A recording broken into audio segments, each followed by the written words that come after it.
Так, окей. Здравствуйте, уважаемые любители Таро. Записываем очередную лекцию. Уже у нас 7-я по младшим арканам. Семерки сегодня рассмотрим. Да? Давайте запустим экран. Посмотрим сегодня семерки. У нас будут семерки пентаклей, жезлов, да, или посохов, как иногда их принято называть в отдельных школах. Семерка мечей. Неоднозначная карта, да, которую многие считают плохой картой, опять же, но я не устаю напоминать. Девушки и мальчики, и мужчины, все, пожалуйста, еще раз, не бывает плохих и хороших карт. Есть карта Таро, которая обозначает какое-то понятие. Оно само по себе не плохое, не хорошее. Вот как им пользуются люди, это уже вопрос к людям. Семерка мечей, допустим, в общем и целом, да, значит хитроумие.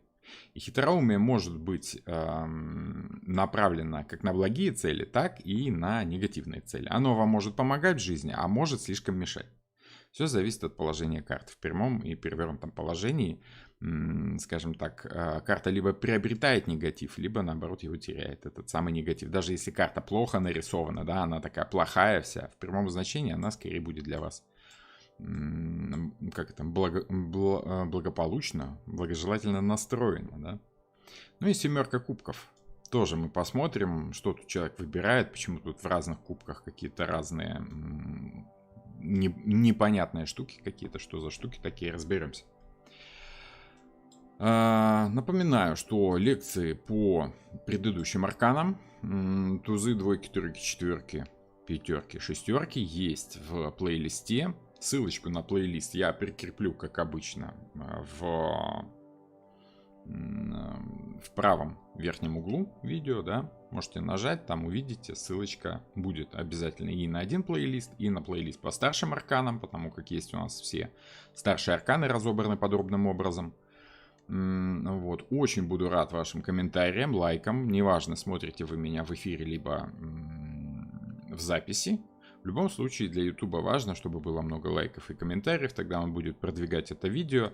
Таким образом, вы как бы поможете другим людям увидеть вот эти самые лекции, поможете им как-то тоже приобщиться к пониманию карт Таро. Напомню, что я не просто даю значение карт Таро, да?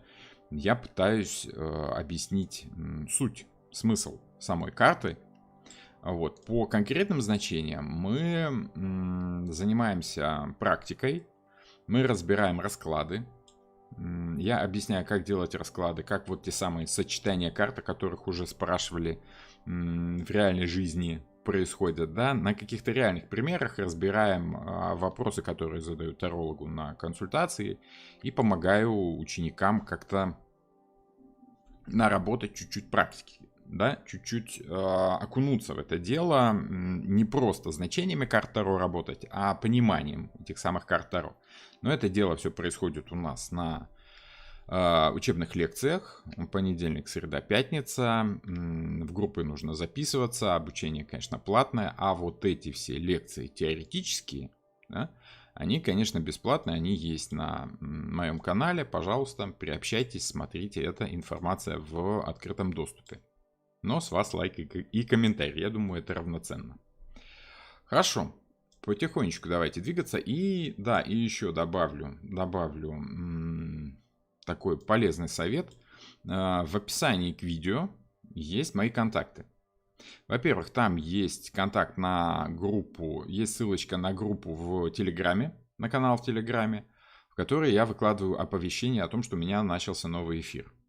Потому как жалуются люди, YouTube в последнее время плохо присылает оповещения о том, что начался эфир, что вышло новое видео. Поэтому, если вы хотите своевременно получать оповещения о том, что у вас появилась возможность попасть на эфир, да, подписывайтесь на группу в Телеграме. Там за последнее время много народу уже туда пришло. Там, по-моему, уже 300 человек, что-то такое, да, за последние пару недель. Ну и, собственно, если вам нужна консультация, если вы не только хотите обучаться у меня, допустим, а если вам нужна консультация по какому-то жизненному вопросу, по вопросу отношений, работы, по каким-то бытовым нюансам общения с другими людьми, пишите. Опять же, WhatsApp у меня есть в описании к видео. WhatsApp.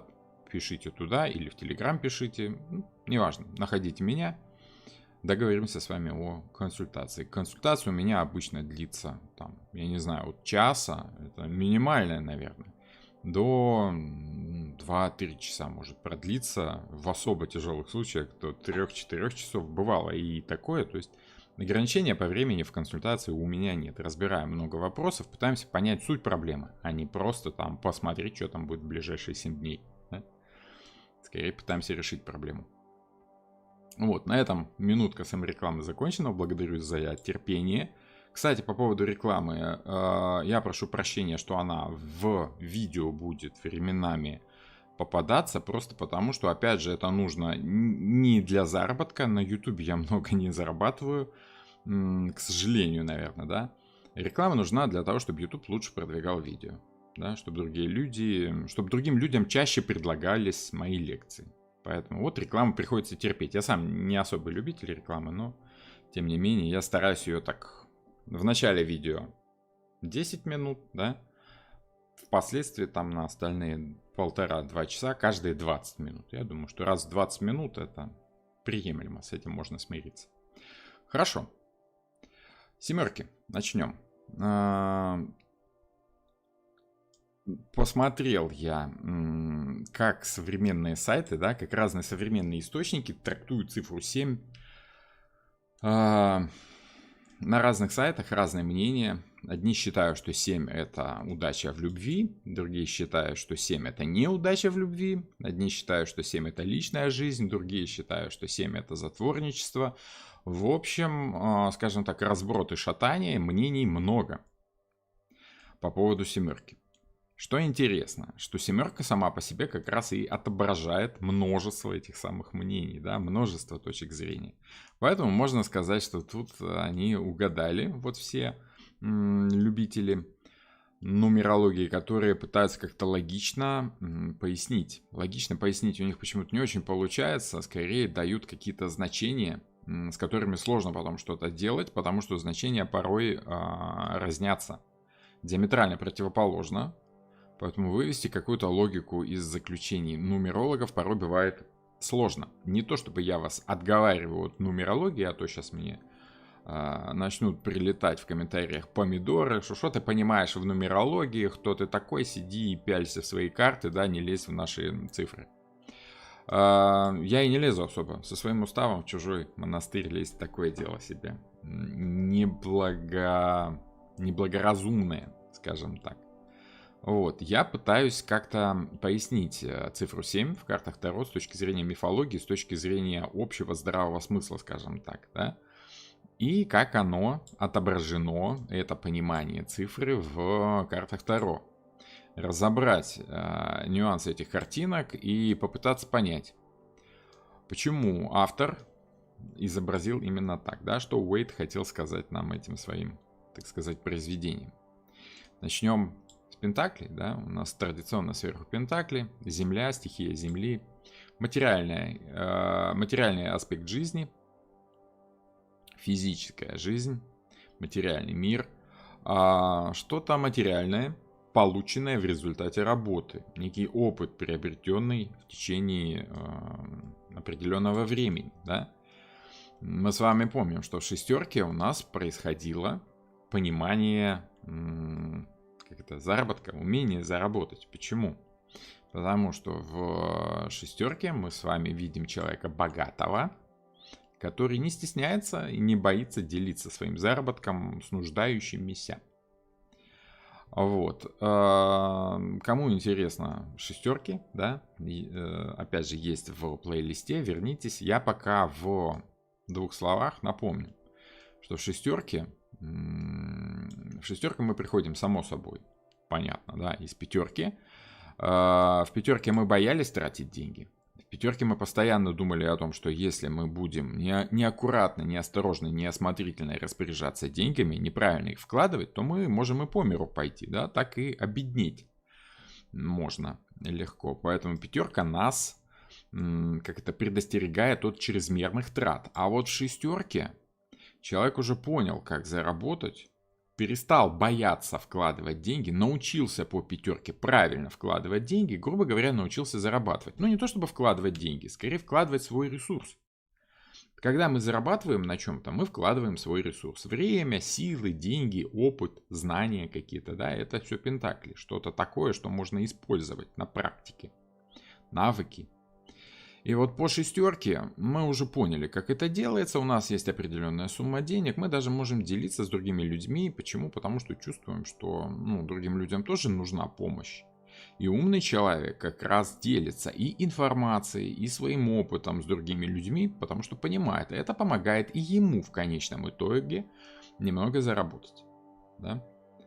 Вот. Тут я могу привести пример жизненный такой, да, чтобы вам было чуть-чуть понятнее, почему не так страшно делиться опытом потом, когда уже понял, что он, скажем так, и опытом, и деньгами, что они работают так, как нужно. Есть у меня товарищ, с которым я знаком очень давно, он занимается татуировкой. Он, по высшему образованию художник, отлично рисует, хороший художник, отличный художник. Вот. У него есть свой стиль, он занимается своим течением в татуировке. У него такой, скорее, реализм, очень крутой реализм. Вот. И он мне сам говорил, что, знаешь, я поначалу боялся работать с людьми в коллективе, боялся делиться своим опытом. Потому что вот я сейчас с коллегой поделюсь опытом, да, а мои клиенты раз и уйдут к нему. Потому что он станет умнее, у него станет больше знаний, чем у меня. И он у меня в конкуренции выиграет немного. Вот тут боязнь вкладывать свои знания в окружение. Когда мы избавляемся от этой боязни и начинаем делиться своим опытом, внезапно происходит такое, что люди тоже с тобой начинают делиться своим опытом. И происходит не то чтобы равноценный обмен, по итогу понимая, что ты еще и выигрываешь от этого, потому что твой опыт от тебя никуда не уходит, твои знания никуда не исчезают, если ты ими делишься. И, соответственно, ты приобретаешь еще знания других людей, которые в благодарность тебе тоже что-то рассказывают. Таким образом, ты только приобретаешь, богатеешь через этот опыт. Поэтому шестерка, напомню, это карта, которая говорит о том, что делиться. Богатые люди делятся не только потому, что хотят как-то от налогов убежать, да, но скорее потому, что понимают, что это и им в конечном итоге тоже помогает.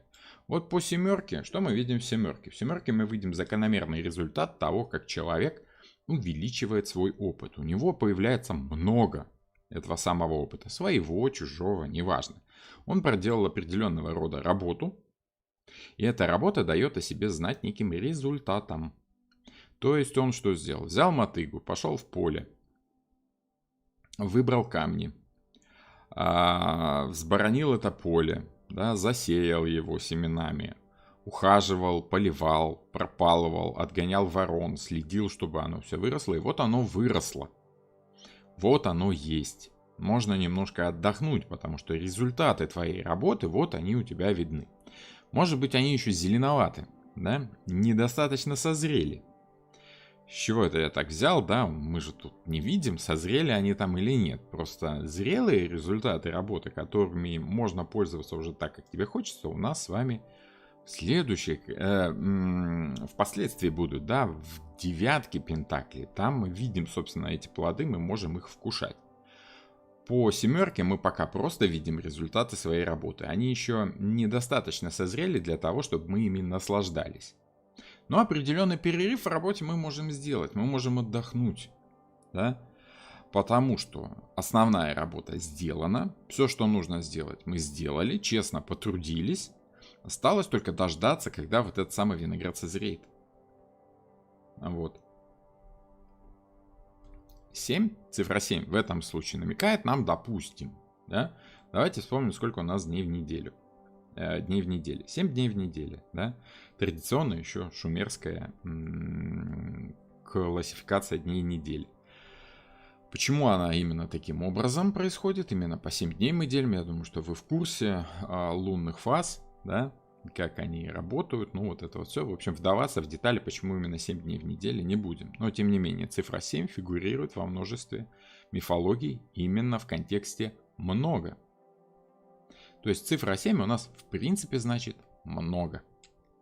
В любом смысле, да? Это может быть заметно хотя бы даже в каких-нибудь русских народных пословицах, поговорках, сказках, да.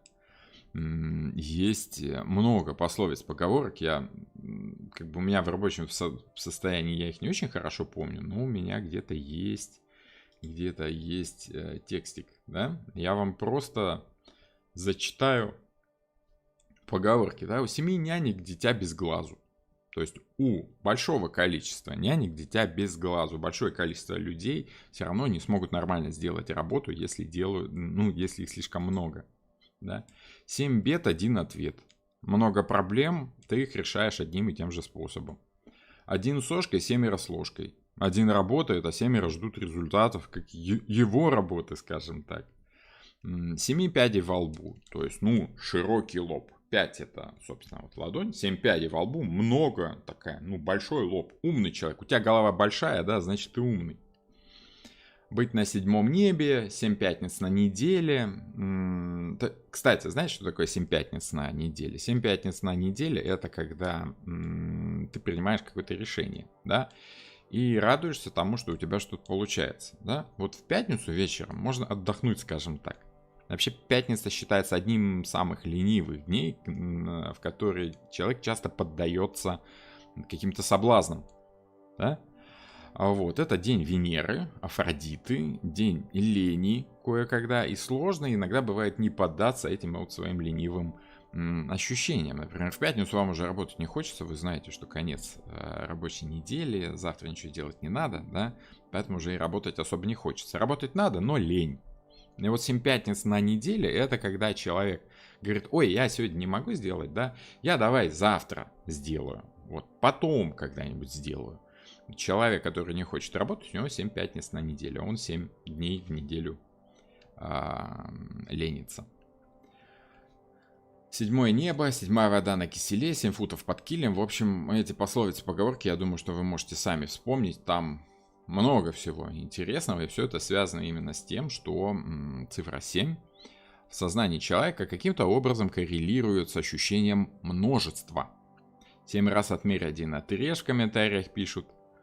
Человек не может определиться, что и как делать. Человек не хочет определяться, что и как делать, потому что в пятницу традиционно он уже начинает чуть-чуть лениться, да? Зачем в пятницу что-то начинать, если впереди выходные?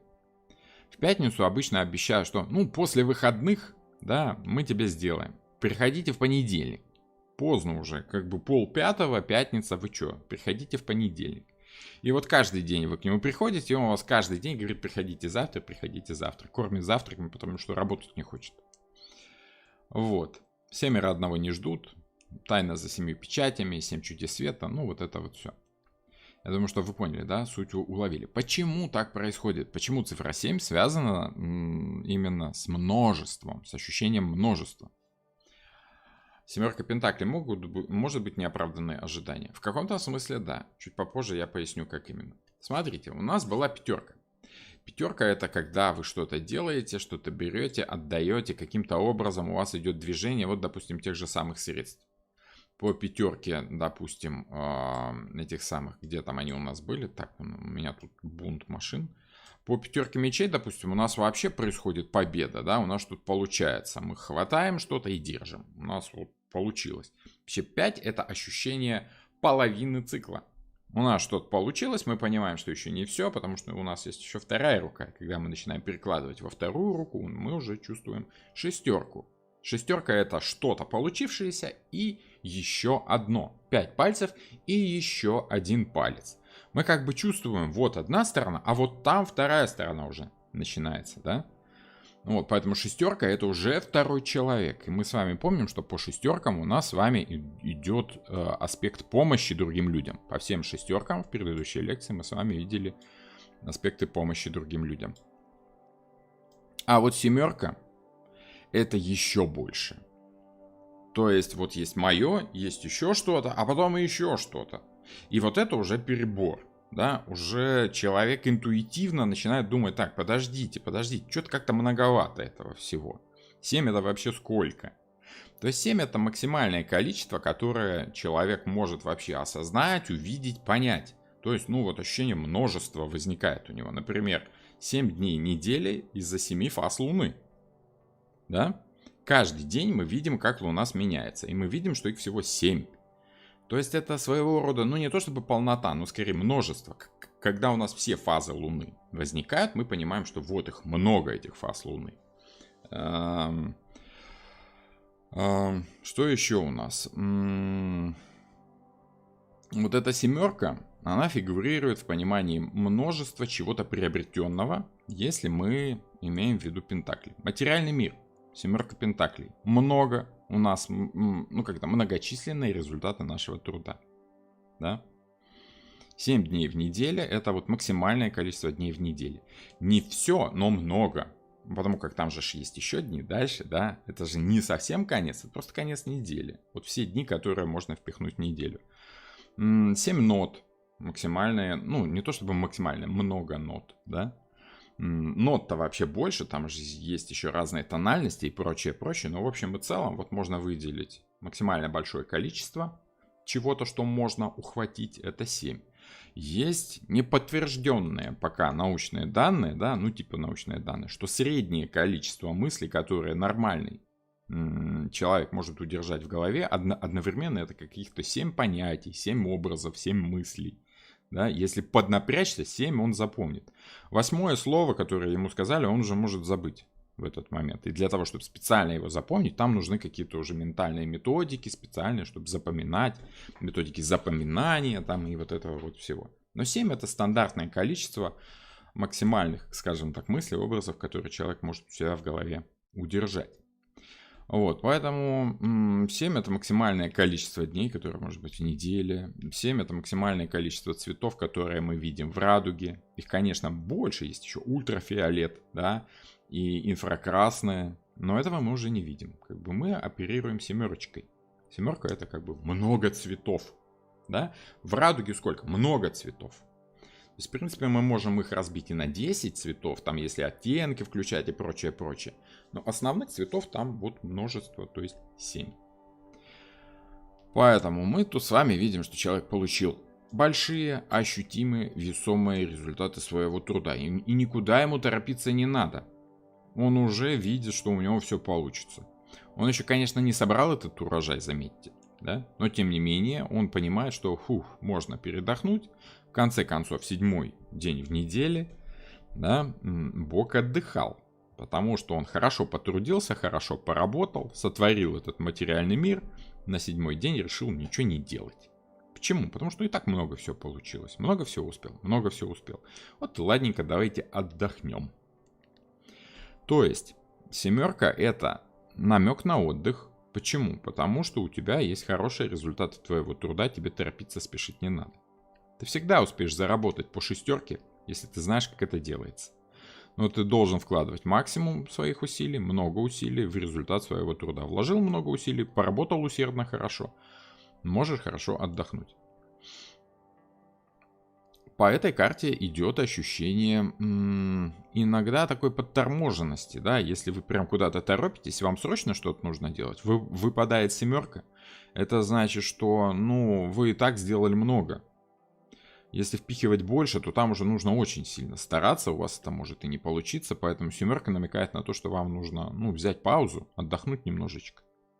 Почему? Забегая вперед, скажу, что если вы будете правильно чередовать периоды отдыха с периодами напряженной работы, да, грамотной, правильной напряженной работы, то вы поймете ритм, правильный свой рабочий ритм, войдете в рабочий ритм. Помните такое выражение, да? Что значит? Это когда вы после отпуска пытаетесь опять войти вот в эти 7 рабочих дней. Понедельник мы такие чуть-чуть снулые, приходим на работу, вторник уже так разработали, среда максимально мы там вкалываем, пашем, да. Четверг мы начинаем потихонечку выходить из этого ощущения, то, что там уже в пятницу впереди. А в пятницу мы уже начинаем откровенно лениться где-то после обеда, потому что, там уже уикенд, уже выходные. Уикенд это, в принципе, и вечер пятницы тоже. Вот когда мы входим в этот рабочий ритм, у нас уже получается полноценное ощущение удовольствия от работы, и это уже появляется в 8. Пока по 7 мы должны уловить этот, скажем, тот максимум, который мы можем вложить в работу для себя лично, ощутить. То есть 7 пентаклей вообще говорит о том, что мы должны правильно соразмерять усилия, да, чтобы у нас получился максимально возможный результат нашей работы. Это, скажем так, понятие эффективности своей работы. Да? Сколько знаков в минуту вы можете максимально быстро печатать, максимально много печатать в минуту, да, не совершая ошибок, да, так, чтобы это было качественно. Вот. Для качественной работы, для хорошего результата отдыхать очень важно. Поэтому этот человек отдыхает. Иначе, если он будет пахать без отдыха, без этих вот правильных ритмов недельных, тогда у него вообще ничего не получится. Но если он войдет в эти правильные недельные рабочие ритмы, следующее, что он поймает по ощущениям, это 8. 8 это удовольствие от работы. Удовольствие от этого погружения в рабочий ритм. Медитативное такое ощущение, скажем так, когда неделя за неделей, и ты понимаешь, что у тебя там банковский счет растет, просто работаешь с удовольствием. Итого. Прямая карта — это когда у вас что-то получается, вы чувствуете результат своей работы, и у вас их много. Вы получаете какие-то деньги, вы понимаете, что сейчас можно отдохнуть, можно сделать паузу, перерыв. Вот перевернутое значение карты говорит скорее о том, что вам придется делать перерыв. Результаты работы есть, но они не такие, как вам хотелось бы. Не удовлетворяют вас. Я как-то работал одно время, давно, работал ювелиром. Да? То есть, да, я вот такой человек, множество профессий. Жизнь с разных сторон видел, можно сказать. И руками работал, и головой, и в мужском коллективе, и в женском. Умудрился поработать и на каких-то должностях младших, и руками работал, и в управлении чуть-чуть поработал, да, в менеджменте. Вот. И вот дело было, работал я в ювелирной мастерской. Надо сказать, что ювелиры, они такие ребята серьезно относящиеся к своей работе, улавливающие малейшие аспекты изменения своих эмоций от того, что работа очень тонкая и требует серьезного, пристального внимания, собственно, к этой самой работе. И вот у них было много интересных наблюдений за процессом работы. В частности, одно из них я запомнил, ну, конечно, не одно запомнил, да, много запомнил, но вот одно особенно часто мне вспоминается именно в связи с работой в ювелирной мастерской. Опытный мастер мне как-то посоветовал, знаешь, во-первых, чаще выходи на перекуры. Ну, там все курили в то время, да, это было 20-25 лет тому назад. Чаще выходи на перекуры просто потому, что нужно отдыхать немножечко. То есть нужно правильно поймать время, когда ты откладываешь работу, выпрямляешь спину, переводишь глаза с ближнего положения в какое-то дальнее, выходишь и разминаешься. Ну, заодно они курили. Ну, вы знаете, как это происходит, да, перекуры эти. Вот. И вот основной совет, который он мне дал, говорит, если у тебя что-то не получается, если ты недоволен результатами своей работы, ты стараешься, у тебя не выходит, отложи эту работу, сделай паузу, возьми перерыв небольшой. Вот сходи хотя бы перекури, да, даже если вот вне очереди. Отдышись, успокойся, да, убери эти лишние эмоции, вернись опять же к результатам своей работы и переделай так, как положено. Поэтому перевернутое, и, кстати, это в работе мне, да и вообще в жизни, вот этот совет мне очень сильно помогает. Если я вижу, что у меня что-то не выходит, не получается, я не давлю, не жму дальше, я просто аккуратненько делаю перерыв, успокаиваюсь, отвлекаюсь, да, там чашечку кофе выпью, еще что-нибудь. Возвращаюсь к работе, и волшебным образом у меня все-таки начинает получаться то, что у меня не получалось. Пользуйтесь. Кстати, очень дельный совет я вот на своем опыте изучил. Так вот, 7 перевернутая бывает может значить неудовлетворительные, неудовлетворяющие вас результаты вашей работы, либо вашего партнера, да. сделал что-то, да, вложил массу усилий, причем семерка это, перевернутая семерка, это не просто что-то плохо получилось. Перевернутая семерка, это ты старался, ты все, что нужно сделать, сделал, все, что от тебя зависело, сделал, вложил много усилий. Да? У тебя получилось, конечно, что-то, но результат тебя не устраивает. И результат он есть? Есть. Семерка, как ее не крути, результаты работы не исчезают. Если вы сажали помидоры, а у вас вырос кабачок, то как его не крути, он помидорами не станет, да? Вот. То есть смысл в том, что результат есть результат. Либо он вас устраивает, либо нет. С этим что-то можно сделать, если давать себе время от времени перерыв на отдых, скажем так. В отношениях эта карта очень часто может значить, опять же, если идут какие-то сексуальные аспекты отношений, а они чаще всего идут, и я все чаще и чаще думаю о том, что, наверное, придется все-таки запустить мне какой-то курс по Монаре, да? Кстати, напишите в комментарии, пожалуйста, нужен курс по Монаре или нет. Потому как, задают вопросы, но я не очень уверен, что стоит тратить на это время, потому как, вдруг тема все-таки не очень востребованная, да. Давайте так, если наберется много-много лайков под этим видео, да, тогда я Монару запущу, наверное. Вот, вернемся к сексуальным аспектам семерки пентаклей. Пентакли очень часто значит физические отношения, то есть тот же самый секс на материальном уровне нашей жизни, скажем так, да. Физические аспекты отношений мужчины и женщины. И вот это, конечно, результаты определенные. То есть получается или не получается. Достигает партнер или партнерша удовлетворения особого или не получает.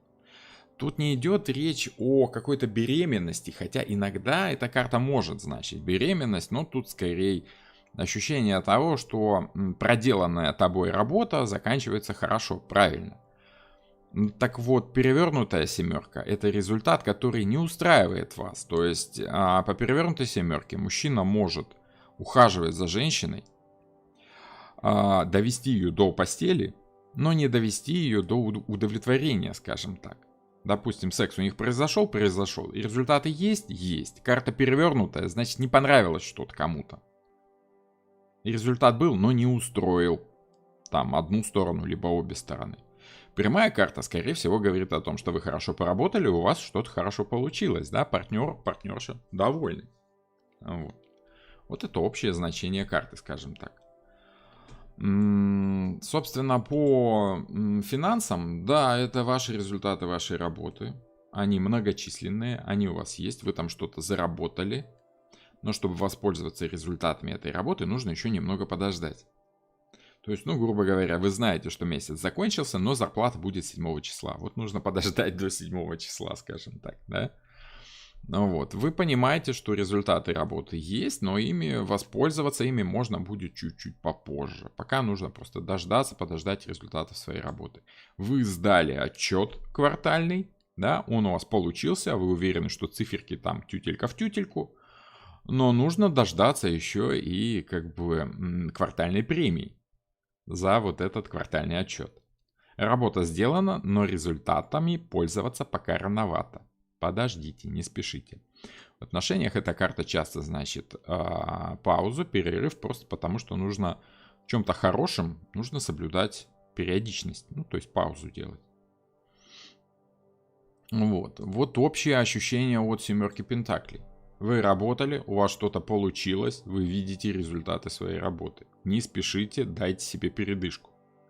Всех денег заработать нельзя, всех денег мира, да, поэтому нужно думать и о себе, нужно отдыхать.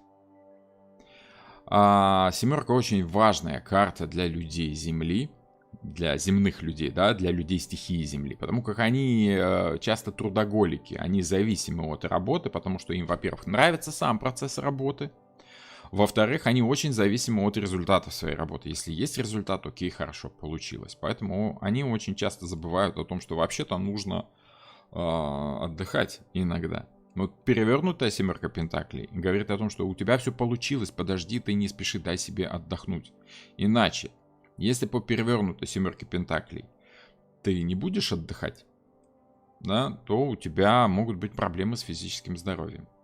Потому что оно тоже не бесконечное. В любом случае, семерка — это перерыв некий. Достижение результатов и понимание того, что можно сбавить оборот. Торопиться не надо. Итак, много в плане цифра 7. Много пентаклей, много итогов, большое количество опыта, который вы получаете. Этот опыт впоследствии можно будет применить. Но торопиться, спешить по этой карте не надо. В перевернутом значении вам хочется, вам нужно спешить, но вы не можете, потому что результаты вашей работы есть, но пока не созрели, не готовы. Квартальный отчет вы сдали, зарплата только через 2 недели. Грустно, грустно, но нужно подождать. Вот это перевернутое значение карты. Скажем так.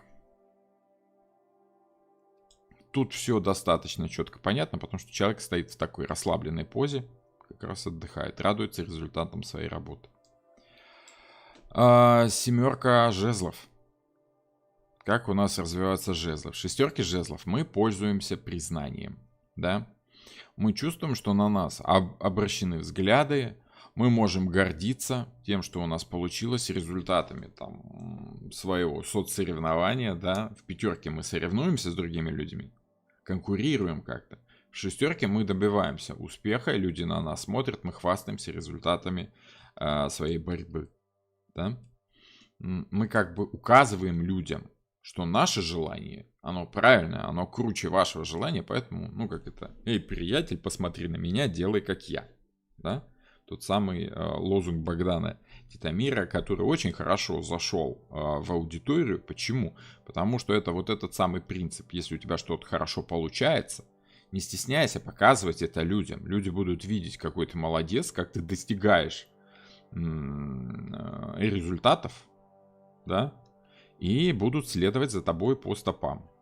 Будут тобой восторгаться, восхищаться и говорить, какой ты молодец, я хочу так же, как и ты, научи, пожалуйста. То есть ты будешь востребованным, скажем так. Семерка жезлов. Что у нас в этом случае происходит, если много желаний возникает? Да? В шестерке у нас что-то получилось, мы чувствуем, что еще раз можем сделать, еще раз, не стесняемся этого, да. По семерке мы чувствуем, что начинаются какие-то новые желания нас одолевать. Вот мы достигли чего-то по шестерке, держим твердо, уверенно этот жезл в руках. Однако снизу молодые, горячие, наглые, смелые начинают нас с этого триумфа спихивать, понимаешь? Только-только ты стал царем горы, да, а снизу уже лезут новые чемпионы, тычут в тебя палками, говорят, кто тут временная, слазь, да? По сути, это может быть и ваше желание. Когда вы чувствуете, что вот сегодня вы хотите одного, а завтра уже хотите другого, а послезавтра уже третьего, и ваши же собственные желания как-то меняются, как-то шевелятся, как-то пытаются изменить эту вашу позицию. По семерке жезлов важно что? Человек защищает эту свою позицию. Потому что желаний много, но вам нужно все-таки воспользоваться целенаправленностью своей. Если вы поняли, чего вы хотите, вы должны отстаивать свою позицию. Не просто соревноваться с другими людьми, как это было в пятерке, где у каждого было свое желание, и каждый отстаивал свою позицию. Да? По семерке вы должны настаивать на результатах своей работы, настаивать на том, что вот это ваша позиция. У вас вполне могут быть другая точка зрения на эту позицию, да, но тем не менее, вот она моя, и я ее буду защищать. У меня есть желание, я его буду придерживаться. Только упорный человек достигает каких-то на самом деле серьезных результатов в своей работе, в общении с другими людьми. По семерке жезлов вы понимаете, что вас одолевают многочисленные желания, и это абсолютно не важно, это чьи-то желания, либо ваши желания. Отстаивайте свое. Прямое положение карты говорит о том, что всегда есть множество желаний. Всегда. Не чужих, так ваших. Просто потому, что одно и то же по жезлам приедается, очень-очень часто приедается. Поэтому обязательно нужно понять, свой стиль, свой вкус, свое направление движения, выбрать что-то одно и придерживаться чего-то одного. Ну, допустим, как вот у меня в этих самых картах, да? Либо нет, давайте возьмем пример получше. Возьмем какого-нибудь таролога, начинающего, да, который вот еще до десятки не дошел. Вот у него что-то начало получаться, да, он купил какую-то колоду, он понял, что не хуже других там начинающих тарологов может гадать, да, и понимает, что достигает каких-то результатов. И ему хочется нового, больше. Он понял, что вот этой колодой у него получилось гадать. И возникает желание, дай-ка я куплю другую колоду. Потом третью, потом четвертую, пятую, десятую. Ну, то есть постоянно множество желаний двигаться вперед, менять что-то в своей жизни. Проще всего, конечно, поменять колоду.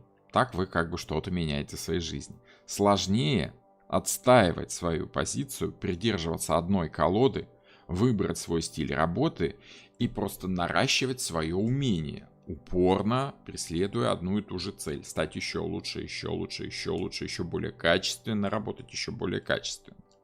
И тут есть два выхода. Либо вы поддаетесь своим желаниям, да, и покупаете эту колоду, да, и эти желания берут над вами вверх, и у вас ничего не получается, и вы стремительно падаете назад в пятерку, где начинаете думать, так, какая же колода для меня все-таки лучше, вот это или это или это. И каждая колода, она как бы для вас равноценна, вот каждый из этих человечков машет своей палкой. Потом вы опять выбираете правильную колоду по шестерке, да, и опять пытаетесь ее улучшить. Вот если вы просто будете придерживаться упорства в своих желаниях, жезл — это желание, да, достижение чего-то, какого-то своего желания, то вы поймете, что все остальное не так существенно, как вот то центральное, что вы себе выбрали. Как ощущение множества, то есть семерки, отыгрывается в жезлах.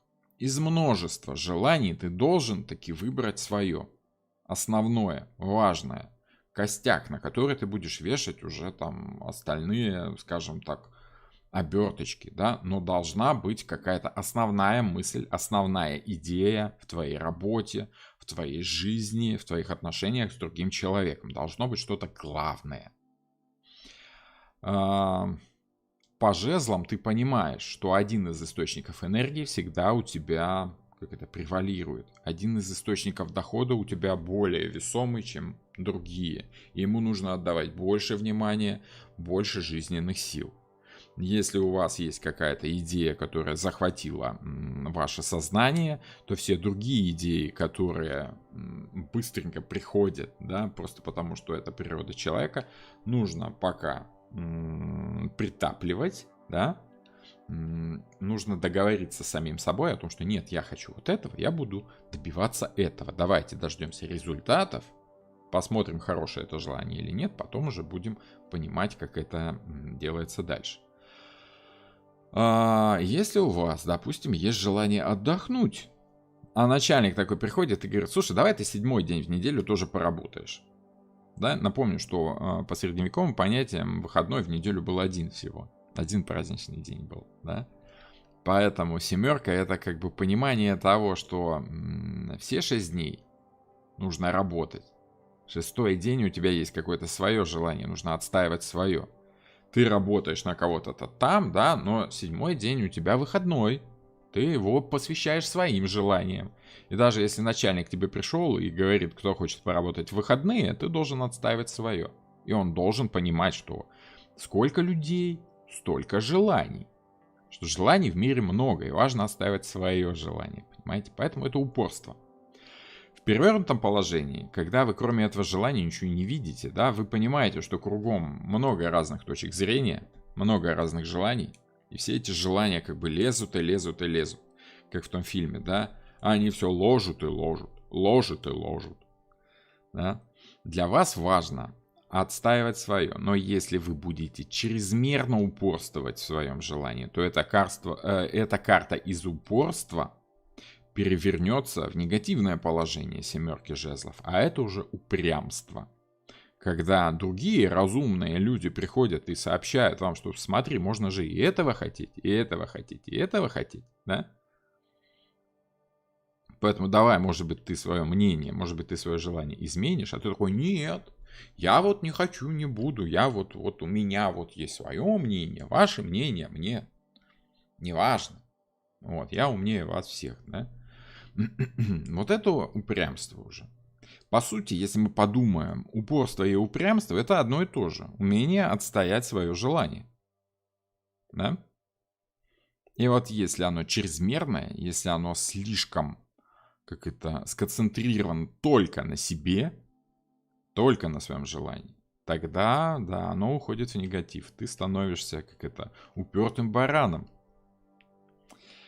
Вот как-то так. В работе эта карта обычно говорит о том, что человек отстаивает свою, не то что точку зрения, свои желания, да, свои цели, пытается достичь своих целей, даже если ему мешают, преодолевать сложности, трудности. Он понимает, что нужно упорно идти вперед. Это целенаправленный, как правило, человек, который поможет вам в вашем бизнесе, если вы принимаете его на работу. Это начальник, который не поддается слезным просьбам подчиненных. Ну, пожалуйста, давайте мы будем работать не 5 дней в неделю, а только 3 дня в неделю, оплатить вы нам будете столько, сколько и раньше, да, вы же понимаете, у нас там дети, у нас внуки, у нас бабушки, дедушки, у нас собака заболела, у нас еще что-нибудь такое. Ну, это количество желаний может быть просто бесконечным, оно и так большое по семерке, да? И вы понимаете, что вы как начальник должны отстаивать все-таки какую-то основную идею вашей фирмы. Люди должны работать, приносить какую-то прибыль, и потом вы этой прибылью с людьми будете честно делиться, да, как организатор вот этого труда всего. Нужно уметь быть еще и уверенным в себе начальником, да, если вы вот как начальник рассматриваете эту карту. По отношениям то же самое, что и в работе, да. Мало ли что там от вас хотят. Вы четко понимаете, что ваше желание, возможно, главнее, чем желание ваших детишек. И если у вас 6 детишек, и все они плачут, говорят: мам, я не хочу сегодня в школу, я хочу сегодня в зоопарк, или там в кино, кафе мороженое. Вы берете свое желание завести их всех в школу, сажаете в свой мини-вэн на 7 мест, да, и везете их в школу. Хочется им этого, не хочется. Отстаивайте свое желание побыть в спокойствии, наконец-то, в одиночестве дома. Отдохнуть по хозяйству, да, пока они там в школе колбасятся, скажем так. Поэтому это в правильном положении, это умение отстоять свое желание. Умение понять, что... Да, желание партнера, желание другой стороны тоже важно, но если у вас есть какие-то цели, и эти цели важнее, чем цели вашего партнера, то нужно отстаивать свои желания. Что ваши желания ничуть не менее ценны, чем желания другой стороны. Вот. Потому как, желаний-то много, всегда хочется чего-то. В перевернутом положении это, конечно, упорство человека, который не хочет вас слышать, который говорит только о том, что он хочет, да, отстаивает только свое желание и не обращает внимания на то, что вы там ему предлагаете 6 других вариантов развития событий. Говорит: ну давай так что ли вот это вот. Нет, я хочу. Вот. И все тут. Да? Это уже, конечно, упрямство. Что такое упрямство? Это большое, сильное желание, когда у тебя этого желания много. И ты его отстаиваешь, потому что его у тебя много. Да, и все другие желания слабенькие отваливаются сами. Теперь смотрите, результаты — это когда ты видишь, что я работал, у меня получилось чего-то много. Можно сейчас отдохнуть. Да? Обязательно нужно отдохнуть, потому что я много работал, я устал, я много сил вложил, теперь нужно же мне где-то эти силы брать. Да? У меня есть большое желание чего-то добиться, и если вы там со своими хотелками жалкими будете ко мне лезть, я своим этим большим желанием, большим количеством своего желания вас поставлю на место и добьюсь своего важного для всех желания, да? Потому что я начальник, у меня голова больше. Вот, как-то так. Вот оно, ощущение множества по семерке. Теперь 7 раз отмерь, 1 отрежь, да? Семерка мечей. Такая неоднозначная карта, которую очень часто люди трактуют как обманщик, вор, жулик, и вообще все плохо, да, потому что тебя обманывают. Доля истины в этом есть. Потому что Уэйд тут нарисовал в самом деле кого? В самом деле какого-то жулика. Какого-то наглеца, который там чуть ли не средь бела дня прорывается, проползает в чужой военный лагерь и крадет оружие. Такая диверсия, диверсант, да? Как так-то? Вообще, если мы берем средневековые обычаи воинской чести, доблести и вот этого вот всего, там, конечно, два войска сходились в чистом поле и начинали как-то воевать, типа по-честному, да? И, соответственно, вечер наступает, становится темно, ничего не видно, как тут воевать, давайте разойдемся, отдохнем, опять же устали, да? Отдохнем, давайте как-то на ночевку станем, разобьем лагерь. И вот тот, кто хитрее, с противоположной стороны пробирается в ваш лагерь, крадет ваше оружие. Действует нечестно, как так-то? Честно это днем воевать, когда ты видишь действия своего противника, а он, соответственно, честно видит твои действия. Ты себя ведешь по-рыцарски, честно, да? Говоришь, иду на вы, я сейчас вас буду бить, я твой дом труба шатал. Вот. А по семерке мечей вы с утра просыпаетесь и понимаете, что этот негодяй, подонок, мерзавец, да, украл у вас все оружие ночью, пока вы честно по-рыцарски спали. Он нечестно придумал какую-то коварную хитрость. Ты что, типа самый умный, что ли? Да, дело в том, что по семерке мечей у нас много чего. Много мечей. Много ума. Как это? Ты что, дофига умный, что ли? Да, умный. Умнее тебя. Да, я могу придумать такое, на что ты, как бы, у тебя и фантазии-то не хватит. Я могу такую военную хитрость придумать. И войны выигрываются, конечно, военной хитростью, да? Не силой, потому как сила это такое. Много силы, оно понятно. Это и так выиграет. Много силы у нас уже было в пятерке, где мы поняли, как надо действовать, да? Сильно стукнули правильным ударом и победили сразу двух противников даже, да? По шестерке, тем не менее, мы научились помогать другим людям, потому что поняли, что, не всегда же у нас будет получаться побеждать, и не у всех людей получается побеждать, поэтому другим людям тоже надо помогать. Что во взаимодействии, в помощи своему ближнему всегда заложена какая-то, правильная, хорошая позиция. Вот. И по семерке мечей мы понимаем, что если мы, скажем так, сильнее другого человека в чем-то, умнее, его гораздо проще обмануть, чем забивать до смерти этими мечами. Понимаете, вот этот вор, он не то чтобы боится честного боя, он понимает, что в честном бою прольется много крови. И он, когда ворует эти самые мечи и пытается без крови, хитростью военной, не тупой силой, а военной хитростью победить в битве, он как бы сохраняет и себе жизнь, и тем возможным теоретическим потенциальным жертвам, которые могут наступить в ходе прямого боестолкновения. Семерка мечей — это когда вы умный человек и уступаете, да, глупому дураку, который думает, что он самый умный, а вы как бы умнее, да, у вас мыслей в голове больше, и вы понимаете, что вы эти свои мысли другому человеку в голову не запихаете, если там мало места. Поэтому просто уступаете ему дорогу. Вы как бы хитростью делаете, вы его обманываете. Вы делаете вид, что ладно, я с тобой спорить не буду, не хочу. И он такой думает, я победил, я самый умный. А умный кто в этом случае? Умный в этом случае тот, кто понял, что спор, война — это бессмысленно. Нужно как бы хитростью брать человека. Как-то умный в гору не пойдет, умный гору обойдет. Вот. Может быть, семерка мечей быть как горе от ума. Но смотрите, по прямой семерке мы как бы дофига умные на самом деле. И побеждаем хитростью, да, военным умом. Тактика, стратегия. Не тупая сила, а вот расчет, много мыслей, много вариантов развития событий. Что такое 7 мечей?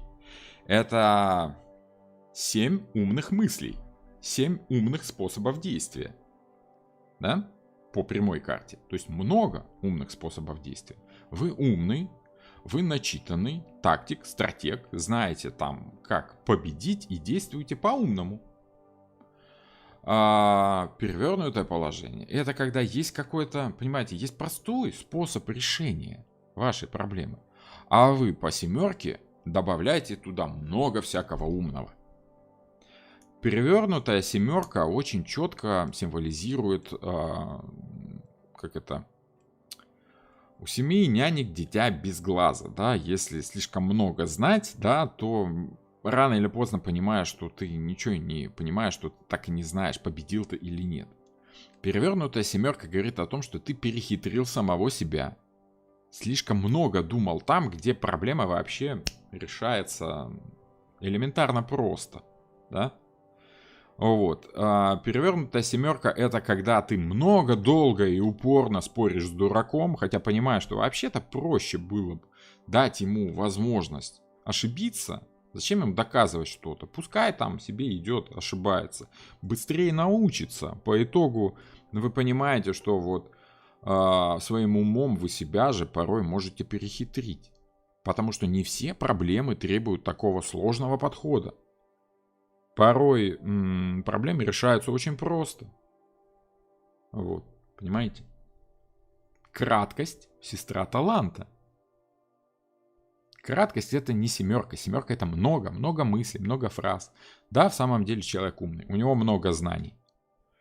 Вот, но важно как бы понять, что ты все знать не можешь. Тут вот этот человек, если бы он мог знать все, если бы он в самом деле был дофига умным, он бы унес все 7 мечей. А так у него в руки все не влазит. Вот, и он что-то оставляет. Тут важно понимать, что чем больше знаний, тем больше вариантов развития событий, тем больше возможностей. Поэтому тем проще заблудиться. Чем больше сосен, тем проще в них заблудиться, понимаете? Вот. Плюс еще тут нужно отметить такой интересный аспект. Почему вот тут Уэйд нарисовал мечи, которые он держит остриями в руках? Да, вроде бы, ну, как-то не очень умно это, да? Нужно за ручки держать, так как положено. Я думаю, что тут он хотел подчеркнуть необходимость действовать осторожно, аккуратно. Когда у тебя много информации, когда у тебя много разных вариантов, нужно аккуратно, осторожно, не спеша выбирать правильный способ действия. Понимаете? Вот, поэтому, ну, скажем так, если ты набираешь себе в руки много острых мечей, делай это аккуратно, осторожно. Если у тебя много информации, пользуйся этой информацией с осторожностью, разумно, не спеша, подумай, обработай эту информацию, проанализируй, сделай правильные выводы. Тогда ты все правильно сделаешь. И если уложить мечи аккуратненько, один к одному, тем более если взять их за ручки, нести, то у тебя гораздо больше вероятность сделать правильные выводы из той ситуации, в которой ты оказался. То есть тут Уэйд намекает на то, что человек, который работает с большим количеством информации, много думает, дофига умный, да, вот у него всегда есть опасность в этих своих мыслях заблудиться, порезаться о свою же собственную информацию, обмануть самого себя. Вот это перевернутое значение семерки. Да, обман, самообман порой. Ну и, конечно, никто не исключает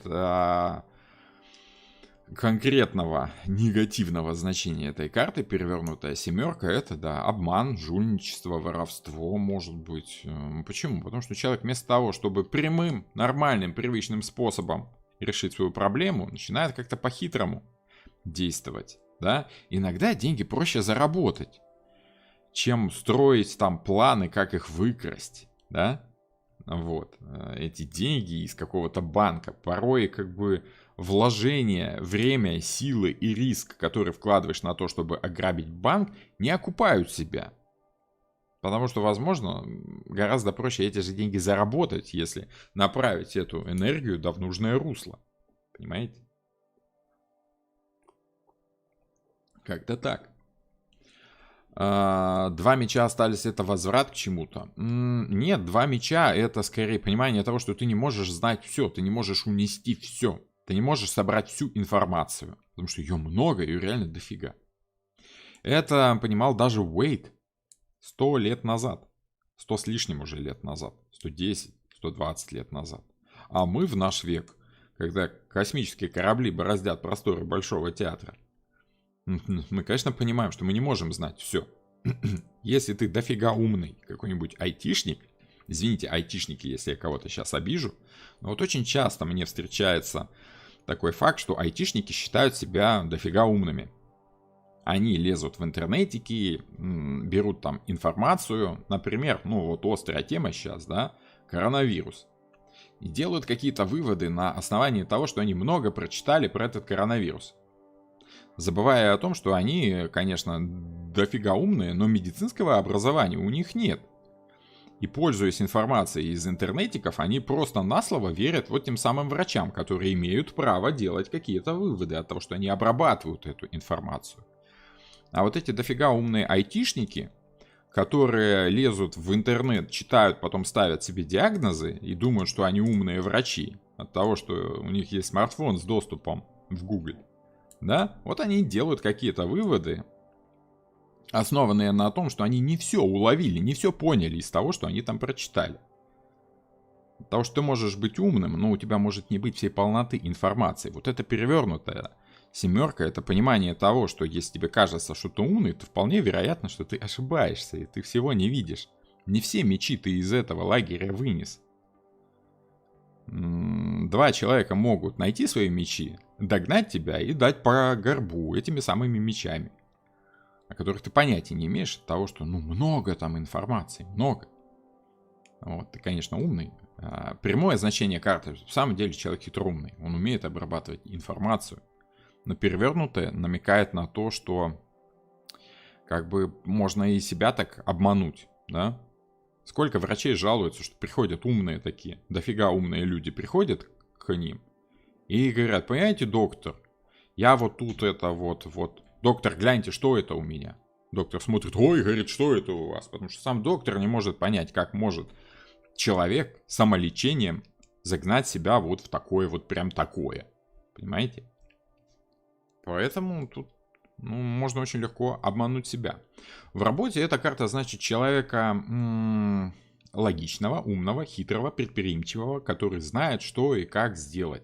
Может собрать информацию, может узнать как бы информацию, которой нет в открытых источниках, да, может действовать хитро может действовать, а не просто хитро, да, чувствуете нюансы, разницу, вот. И который может вам предложить какой-то нестандартный, интересный, оригинальный ход, потому что у него как бы складываются вот эти вот решения, довольно интересный вариант потом получается. На самом деле с умными людьми интересно работать, они предлагают какие-то необычные варианты. Все привыкли в чистом поле воевать, а он такой, хоба, давайте сделаем внезапную вылазку, как-то вот так вот поработаем, не так как все, а вот. И побеждает, а почему нет, если никто так не делает, а он придумал что-то такое. Помните вот этот фильм, сколько там друзей Оушена было? 11 друзей Оушена, да? Вот там вроде бы тоже такие жулики, да? Но они, конечно, благородные жулики. Они вот злого, плохого наказывают, поэтому деньги воруют. А это они не себе, нет, это они вот за справедливость, конечно. Но тем не менее, там, ну, допустим, они положительные герои, персонажи, да? И вот заметьте, вот весь фильм «11 друзей Оушена» это вот эта семерка мечей. Как цепочку вот сделать одно за другим так, чтобы вот весь этот многоумный, многохитрый, многосоставный план из множества людей, которые что-то делают вовремя, секунда в секунду, чтобы все совпало. Вот. И все равно обязательно что-то идет не так. Фраза же такая даже есть, да? Но что-то пошло не так. Вот эта двойка мечей, это есть напоминание того, что обязательно что-то может пойти не так, потому что ты не можешь учесть всего, всей информации, ее слишком много. Вот это перевернутая семерка уже, да? Прямая — это благородное побуждение. Почему благородное побуждение? Откуда я тут беру у вора благородное побуждение? Да потому что Уэйд в своих картах, когда делал такой вот золотой фон, это намек на благородность. Белый фон — это чистота помыслов. А золотой — это искренность, благородность в своих суждениях, мыслях, да? Что даже обманывая человека, ты должен помнить о благородстве, ты должен действовать честно в этих своих хитросплетениях вариантов развития событий, да? Важно быть хитрым, но не обманщиком. Понимаете, тут вот есть разница. Перевернутая карта вполне говорит о том, что вас могут и обмануть. Потому что кто-то не то чтобы умнее, хитрее вас. Важно помнить, что мечи — это же еще и благородство, честь. Да, потому что воинская каста, вот все эти дела, рыцари и прочие их причиндалы. А честь — это очень серьезный причиндал рыцарский. Его нужно соблюдать. Вот, поэтому по прямой карте вы должны действовать умно, хитро, но честно. А вот по перевернутой что-то выскальзывает у вас из рук. Либо ум, либо честь, либо совесть. И вот там уже проще обмануть себя порой бывает. Человек, который обманывает других корыстно, он обманывает себя в первую очередь. Потому что, скажем так, мы уже по другим картам поняли, что взаимодействие с другими людьми, оно дает результат больший, нежели противостояние с другими людьми. И раз уж вы противостоите другим людям, ну делайте это как-то что ли хитрее, да? Если жена у мужа спрашивает: Сережа, меня это платье полнит?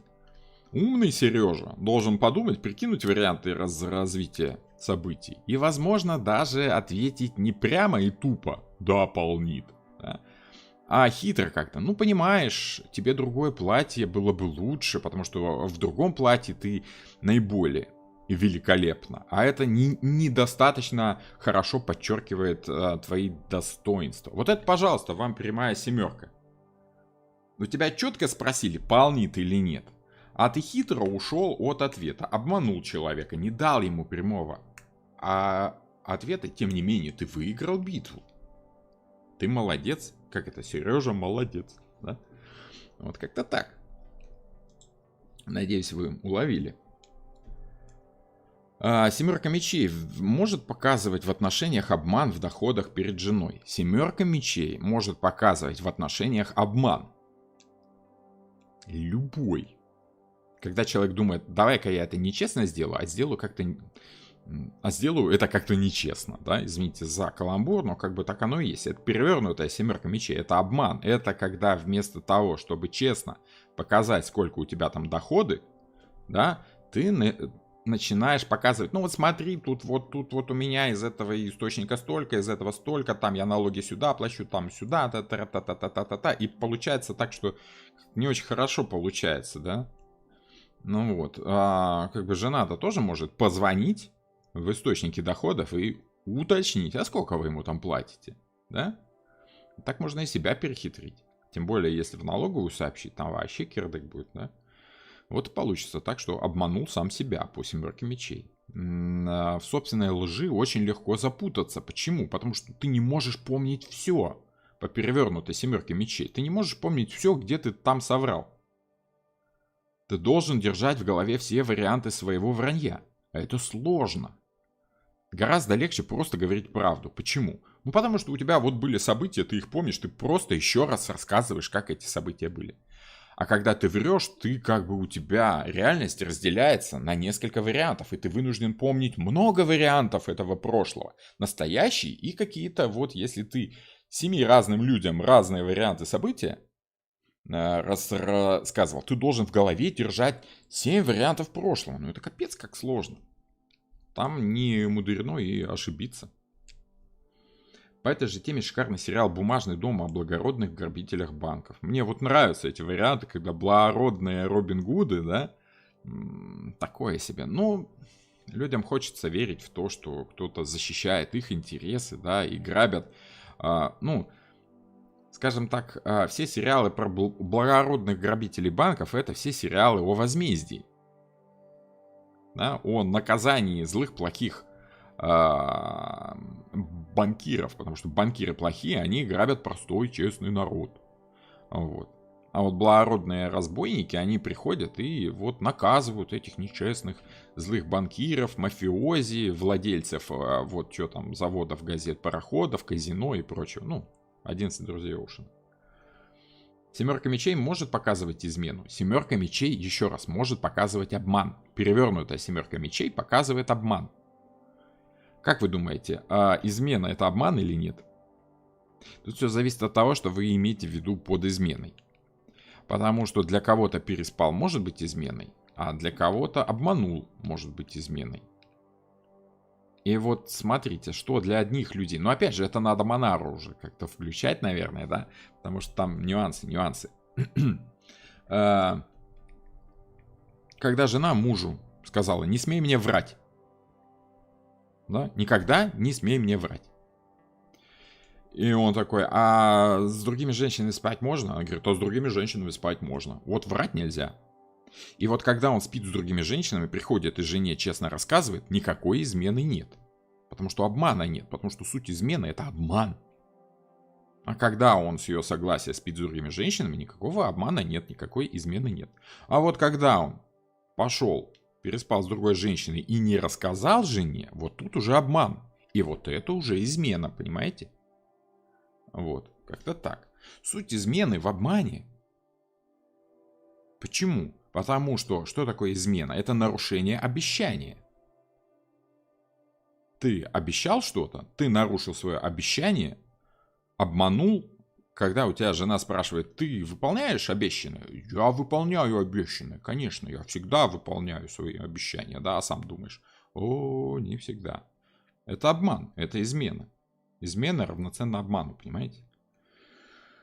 По семерке мечей молодой человек скрывает свои чувства. Смотрите, по семерке мечей молодой человек может говорить о своих чувствах витиевато и не отвечать напрямую на заданный ему вопрос. Когда женщина спрашивает, ты меня любишь? Правильный ответ либо да, либо нет. Ну, по-мужски, по-рыцарски, честно. Да? А по семерке мечей. Ты знаешь, я любил многих женщин в этом мире. Чувства, которые я к тебе испытываю, они многогранны, я не могу сразу в них разобраться. Там присутствует и то, и то, и это. И я люблю блеск твоих глаз, и там свет твоих очей, и полноту твоих этих самых губ. Да, и вот это вот все. Но вместо того, чтобы нормально, прямо ответить на вопрос, да или нет, вот, он тут начинает, типа самый умный, начинает там... Нормальные герои всегда идут в обход, да, это вот перевернутая семерка мечей. Вот. Добрый день. Семерка в отношениях может показывать брачного афериста или альфонса. Обманщика может. Он может быть брачным, может быть безбрачным, может быть альфонсом, может быть троглодитом, кем угодно, но он будет обманывать по перевернутой семерке. Понимаете? Обманщик может быть любым по семерке мечей. Это не, это слишком множественные действия, да? Прямая семерка — это хороший благородный разбойник, который в самом деле спасает людей от кровопролития, действует хитро. Это когда вы уходите от прямого ответа, чтобы не обидеть человека. Вот. Действуйте по-умному. По перевернутой семерке это когда вы действуете себе во благо и в ущерб другому человеку. Действуйте точно так же хитро. Вот есть разница между двумя выражениями: хитроумный и хитрожоп. Извините, да, за мой французский. Однозначно нужен курс по Монаре. Я все больше и больше в этом убеждаюсь, что курс по Монаре все-таки нужен, да. Вполне вероятно, что так оно и есть. Вот, короче, семерка мечей — это карта, которая, значит, много вариантов развития событий. Ты можешь честно сказать, а можешь и так, и так, и так, и так, и ты выбираешь как бы сложно составленный такой путь со множеством как бы поворотов, со множеством формулировок, но тем не менее ты добиваешься своего, возможно, лучше, чем нежели просто ляпнув да или нет. Вот. А вот по перевернутой ты вот точно так же, точно в такой же словоохотливой манере уходишь от прямого ответа. Там, где он нужен, этот прямой ответ. Короче, и по прямой, и по перевернутой семерке это хитроумие, многоумие. Действительно дофига умный человек. Но либо он действует этим умом во благо, либо он этим умом, наоборот, как бы себе яму копает. Здравствуйте, здравствуйте, здравствуйте. Здравствуйте всем, кто только приобщился к эфиру. Как-то вот так вот, понимаете? По семерке мечей. Семерка кубков. Что ж там такое нарисовано-то? Что там насыпали в эти чашечки кремамки, да? Ну, во-первых, да, мы с вами видим, что много по цифре 7, это разные варианты. Много конечного итога, да, много работы, много результата. Много желания, много желающих, да, на твою высокую должность. Много вариантов действия. И дофига умные люди в самом деле могут выступать по этой карте. Как что в прямом, что в переносном смысле. Ум он есть, он такой хитроумный ум, но как ты им пользуешься еще, да? Вот.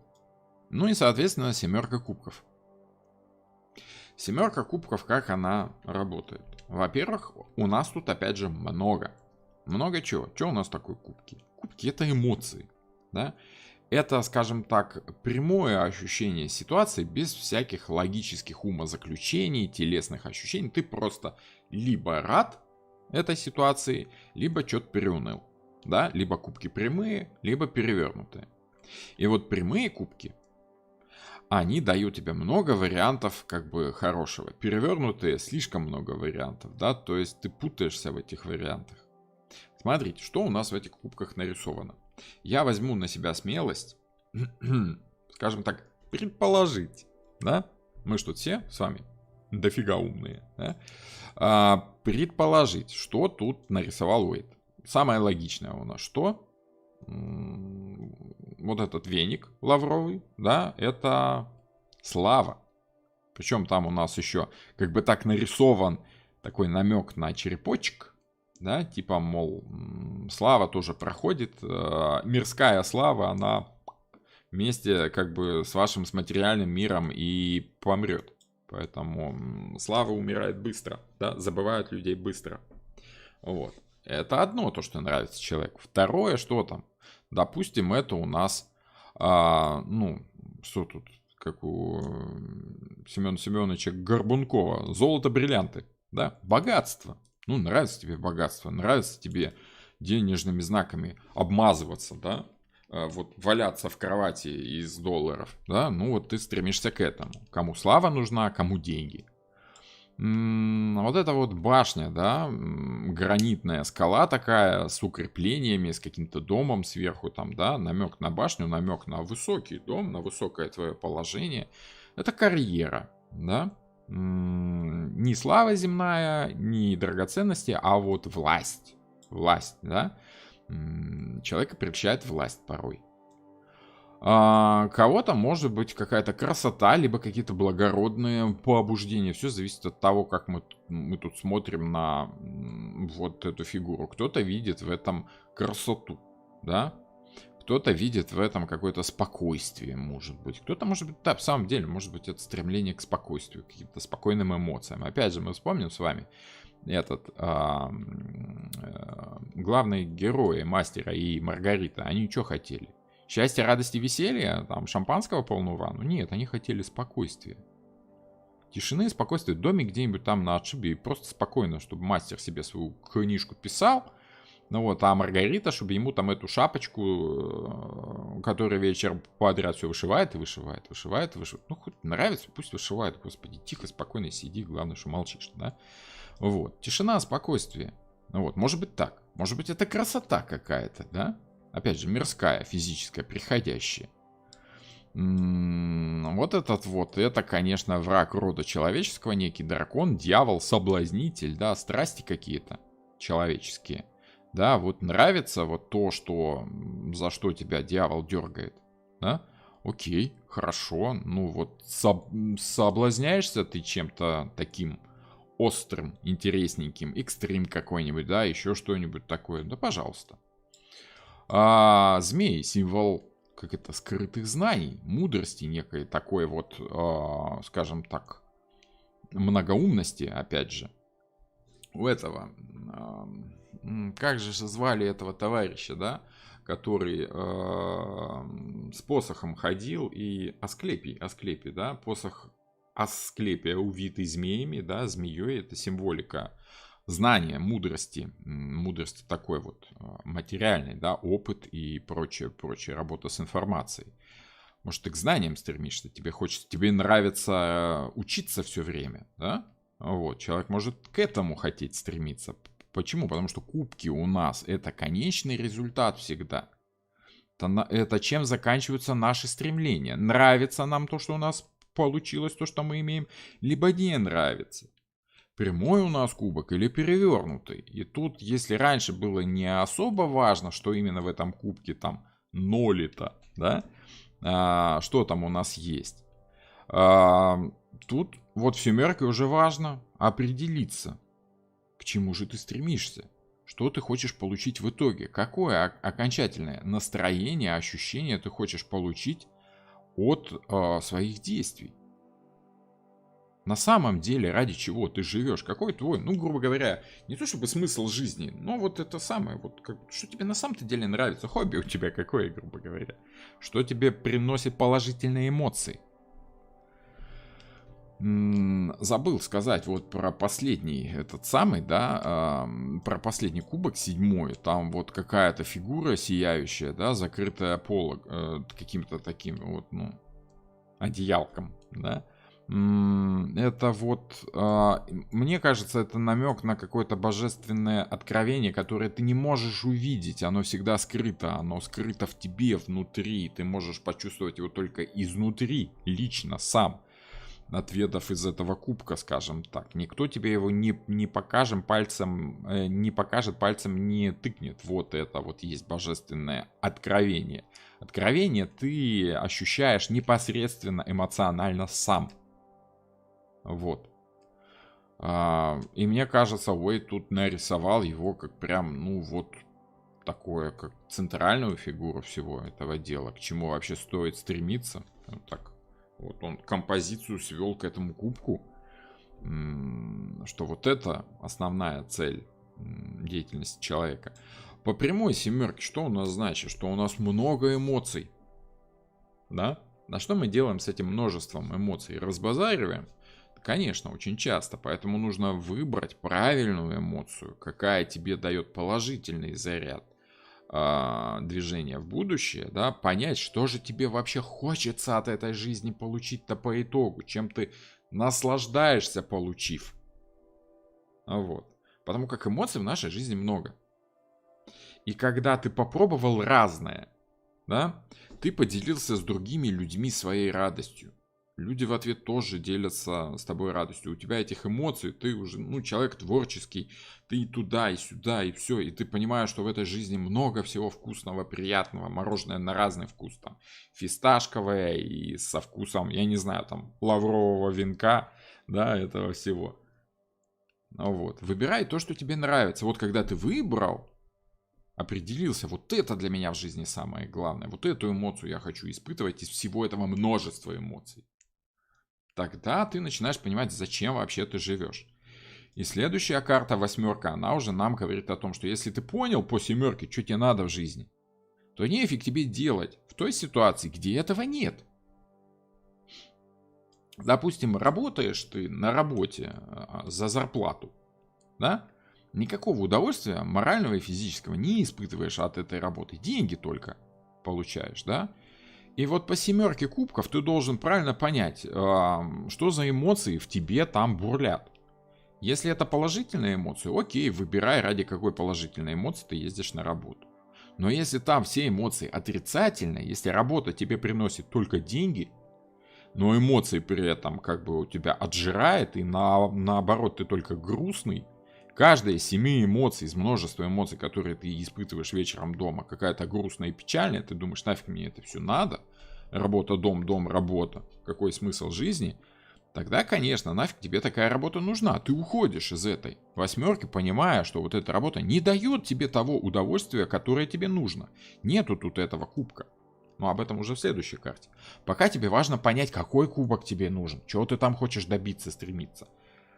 И вот выбрать ты это должен из всего великого множества тех эмоций, которые ты научился в конце концов себе распознавать, как-то разделять эти эмоции. Эмоции в каждом человеке навалом. Дофига и трошку. Нужно просто понять, какая эмоция помогает тебе там саморазвиваться, улучшаться и вообще счастливо проживать свою жизнь. А не просто тупо там где-то сидеть дома и печалиться. А я не присматривалась, думала, это грипп, а там божественное.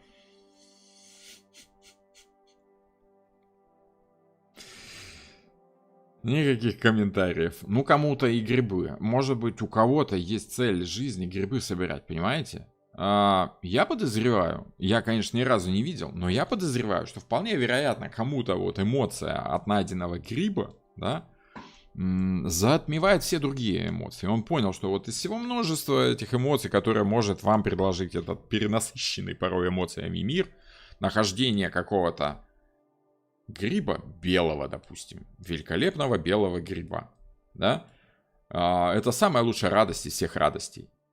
Ну так, пожалуйста, это тоже можно монетизировать, сделать смыслом своей жизни. Купить камеру, там, я не знаю, GoPro или еще что-нибудь, ходить в лес, снимать процесс поиска этих грибов, радоваться, как вы ему находите, там на камеру так снимать. Смотрите, какой я гриб нашел. Вот. И выкладывать все это в интернет и сумасшедшие деньги зарабатывать на YouTube. Вот. У кого-то такой смысл жизни, пожалуйста. Ну а почему нет? Сколько как бы народу, столько и мнений, столько и желаний, столько и конечных эмоций, которые вы хотите получить от каждой ситуации. Да, мне тоже смешно. Ну вот тут, понимаете, вот ваш пример, он исключительно хорош. Почему? Потому что показывает, что у каждого человека внутри целый мир. И вот у него там может быть что угодно важное. Для него лично. И вот важно выбрать, что для тебя в жизни самое интересное. У меня ну, в перевернутом значении это могут быть, конечно, искушения. Потому как если карта перевернутая, значит вот все это множество эмоций, оно тебя сбивает с толку. Потому что их слишком много, ты не можешь разобраться, что ж там такое. Для меня, допустим, в какой-то момент жизни я тоже не мог понять. Мне как бы карты Таро были интересны. Я ими хорошие деньги уже в то время зарабатывал. Но вот не давали они мне вот какого-то кайфа в жизни прям, да. Я, честно говоря, умею и люблю в эти карты Таро очень серьезно. Вот. Но с людьми работать, консультировать, это для меня такой тяжелый труд в самом деле. От того, что ты вкладываешь всю силу в консультацию, пытаешься помочь человеку, порой видишь, что человеку, ну, вообще человек может воспользоваться твоим советом, может не воспользоваться, ну, неважно. Ну вот, но не приносило мне это какого-то прям кайфа такого, чтобы ты такой с горящими глазами так на работу с утра, да, вот. Но вот когда я начал заниматься ютубом, да, и рассказывать людям просто про карты Таро, делиться информацией по поводу, ну, теории, вот тогда я кайфанул, вот тогда я понял, что вот это тот самый кубок, который я хочу постоянно держать в руке, вот моя любимая чашка. Только из нее я буду пить там чай, кофе, вино и как бы чайный гриб, да. Вот. И вот тогда я как бы понял, из какой ситуации мне по восьмерке нужно уходить. Все остальные занятия мне перестали быть интересны, потому что я понял, что они мне не дают этого кайфа. Вот. Разве в состоянии семерки кубков человек может адекватно выбирать вариант? Ведь он уже находится в тумане иллюзий. Кто вам напел про туман иллюзий? Во-первых, мы отчетливо с вами видим эти кубки. Человек должен понять, что эти кубки он себе представляет, понимаете? Перевернутая карта может значить, что человек ошибается в выборе эмоций. Почему? Потому что, ну, в плену иллюзий, да? Допустим. Но это частное из общего значения. У вас много эмоций. И вот эти эмоции и затмевают вам сознание. Не туман иллюзий, а туман, навеянный этими самыми эмоциями. Почему? Потому что как раз множество эмоций мешают вам прочувствовать самую главную. Смотрите, вот простой пример, он такой несколько примитивный, но достаточно наглядный. Вот вы голодный человек, да, вам кушать хочется. И вы понимаете, что для того, чтобы насладиться жизнью, ну, то есть вы хотите чувствовать сытость, а не голод, да, вы понимаете, вам хочется чувствовать сытость. И вот вы с этим таким грубо сформированным чувством идете к холодильнику, как любой нормальный умный человек, да? Открываете холодильник, а у вас там, да, и вы стоите как этот человек на карте, в паре, который выпускает из себя этот холодильник, и видите там что? Вчерашний борщ, шашлык, мороженое, йогурт, арбуз, салат с креветками, там, я не знаю, адыгейский сыр. И там дофига и трошку всего этого. И оно прям так напихано плотненько. И вы стоите и думаете, а что же я хочу-то? Я понимаю, что я в общем и целом там, хочу эмоций. Что я в общем и целом хочу кушать. То есть эмоция — это любовь. Самая главная эмоция, которой можно свести все положительные эмоции. Самая главная эмоция, которой можно свести все отрицательные эмоции, это страх. Отрицание того, чего ты не хочешь, боишься, да? Вот как бы две крайности, черно-белые такие совсем, любовь и страх. И вот в правильных кубках вы, конечно, хотите то, что дает вам любовь к этому миру. Вы хотите ощущать себя вот, ну, как насыщенным, да, этой эмоцией. И вы должны выбрать из этого множества эмоций, из этого холодильника, да, из всего того, что дает вам ваша жизнь, правильное, здоровое питание, которое насытит вас нужной правильной эмоцией. Поэтому, если вы хотите, допустим, поднять сахар в крови, хватайте что-нибудь сладенькое. Но если вы хотите много усердно поработать физически, берите шашлык. Там мясо, белок. Оно вас зарядит энергией на длительную продолжительную работу. Будет перевариваться долго, постепенно выбрасывая порции энергии в ваше тело. Семерка — это правильный выбор эмоций. Не из океана иллюзий. Облака, на которых стоят кубки, это человек себе представляет. Что же он там в будущем? То есть, знаете, это как вот этот фильм про Остапа Бендера. Вот там временами такая, я не помню, с кем именно, да, какого именно режиссера. Но там временами появляется такая рамочка моргающая, да. Это ему кажется. Вот, и по семерке кубков он выбирает из будущего, которое ему кажется, что именно он хочет там в этом будущем видеть. Понимаете? Как он хочет насытиться? Мясом, да? Либо там сладеньким чем-то. Какое окончательное удовольствие он хочет получить от материального мира, от тех эмоций, которые ему дает этот материальный мир. Грубо говоря, какой выбор он делает? Выбор нужно делать на основании своей собственной эмоции, которые вы хотите получить по итогу. К чему вы стремитесь? Что вы выбираете в этой жизни? Вот то, что такое семерка кубков. Это множество ваших желаний. Даже не то чтобы желаний, вариантов развития событий. Потому что желания у нас это жезлы, да? А вот кубки это эмоции. А эмоция это то, что вы испытываете в финале, по окончанию того, как вы воспринимаете, что у вас получилось. Нравится вам это или не нравится. И как именно нравится. Сладенько или там с привкусом специй вам это нравится. Понимаете? Поэтому каждому важно выбирать свое в жизни. Это не иллюзии, это планы на будущее. Почему оно в облаке? Потому что его как бы еще нет. Человек представляет себе. А перевернутая карта, оно...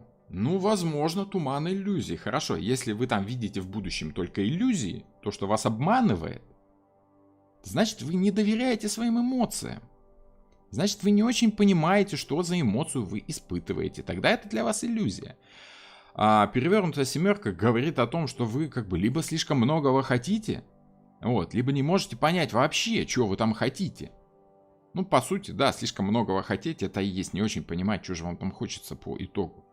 Какую конечную эмоцию вы хотите получить. Вот. Что вам нужно от общения с этим человеком? Любовь, драгоценности, спокойствие или там прекрасный животный секс. Да? Ну вот. чувствах мужчины это положительные эмоции, любовные? Ну, смотрите, это много эмоций, и они разные. Семерка говорит о том, что мужчина не может понять, что он испытывает, и он должен выбрать, что бы он хотел испытать, чтобы все закончилось благополучно. Что он хочет испытывать к женщине? Восхищение, любовь, либо страсть. Да? Ну вот по-разному может человек хотеть чего-то, испытывать от женщины. Или это значит, что мужчина сам не понимает, что он чувствует к женщине. Прямая семерка кубков – это множество разных чувств, которые мужчина испытывает к женщине. Перевернутая – это множество чувств, которые сбивают мужчину с толку. И говорят: боже, мне хочется там просто от этой женщины хочется борща или картошки с пюрешкой. Да, там какие-то, ну вот, что-то такого. А она там какие-то эмоции ему дает. И эту, и эту, и эту. Вот по перевернутой семерке кубков мужчина может путаться в чужих эмоциях, которые ему там суют, да, много. То она смеется, то она плачет, то она злая, то она веселая. Попробуй там разберись в этом хороводе, да. Вот. Вот это может быть перевернутая семерка кубков, если мужчина рассуждает об эмоциях женщины. То же самое он может испытывать и по отношению к своим собственным эмоциям. Он может путаться в своих собственных эмоциях. Вот по прямой семерке он разбирается в этом множестве эмоций. По перевернутой запутывается в этом множестве эмоций. Но и то это много эмоций. 7 кубков. Роман, понятно. Но вы говорите про мелкобытовые примеры. А если это большие судьбоносные выборы, например, переезд в другую страну или город, и везде есть свои плюсы и минусы? Конечно! Дело в том, что вы должны понять, что вот эти ваши выборы глобальные, жизненные, они не то чтобы там более сложные, либо более простые, чем выбрать себе еду из холодильника. Просто это немножко другой уровень.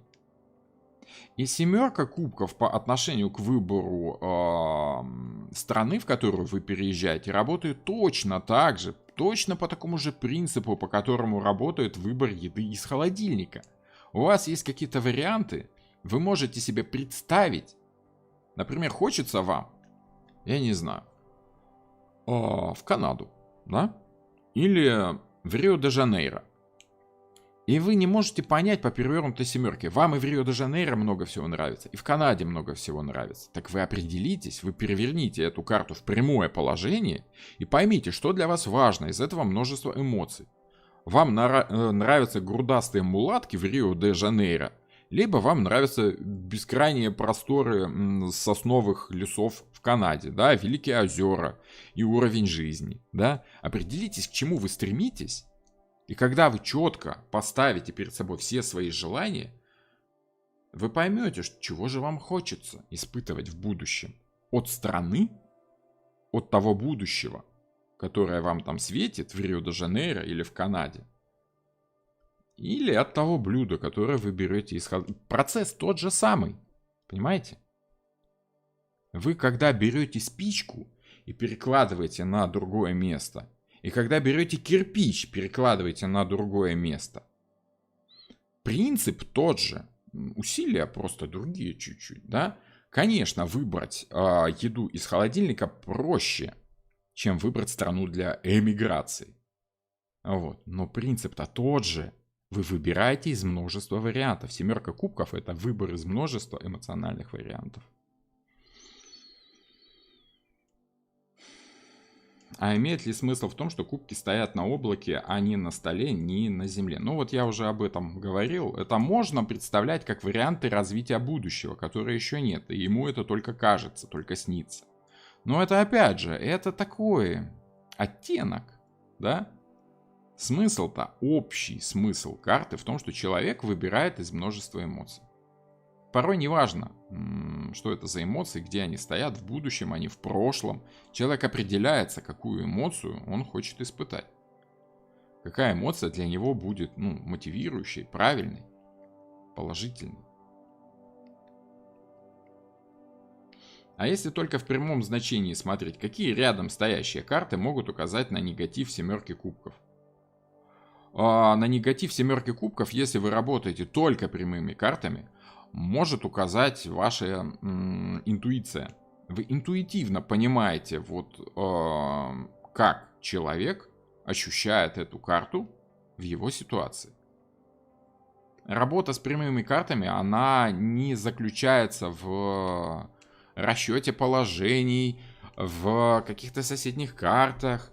Соседние карты — это так, оттенки, нюансы. Чтобы работать только прямыми картами, нужно понимать, что в прямой карте есть и прямое, и перевернутое положение, и позитив, и негатив. И кому-то семерка кубков хорошая карта, а кому-то в другой ситуации, в другой жизненной ситуации, с другим характером человек. Ему эта семерка как ножом по сердцу. Сложно выбрать, я не умею выбирать. Конечно, для такого человека, который нерешительный. И тряпка, да, он будет долго мяться на месте и пытаться понять, какую эмоцию я хочу получить. Я не знаю. Мне обычно мама говорит, нравится мне это или нет. Да. Ну, конечно, у него всегда будет эта семерка перевернутая. Вне зависимости от тех карт, которые там рядом выпадают. Понимаете? От человека зависит, как к нему эта карта прямая или положительная. Поэтому работайте с прямыми и перевернутыми картами и не дурите себе голову. Прямая карта хорошо, перевернутая плохо. На начальном этапе изучения карт Таро, скажем так, первые 5 лет, поработайте с прямыми и перевернутыми картами Таро. Потом вы поймете, как это чувствуется, как это работает, и уже решите, что, ну, окей, тогда, может быть, все-таки буду работать только прямыми. Я достаточно опытный для того, чтобы работать только прямыми. Это не быстро происходит. И вот такое ощущение, что я достаточно опытный, к вам придет не скоро.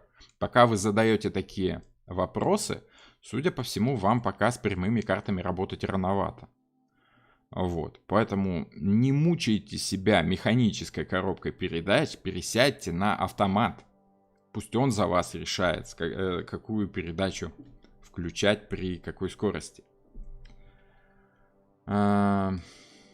Ну, либо от поставленного вопроса, понятно. Да, совершенно верно. И на самом деле гораздо проще работать с прямыми и перевернутыми картами, чем только с прямыми. Потому что в прямых картах вы вынуждены сами пытаться прочувствовать, хорошо это или плохо. А перевернутая карта как бы уже вам показывает. Тут вот такое что-то не очень. Что-то как-то там у него сомнения, наверное. Вот. Как-то так. Вот. Такие дела, пироги у нас с этими семерками.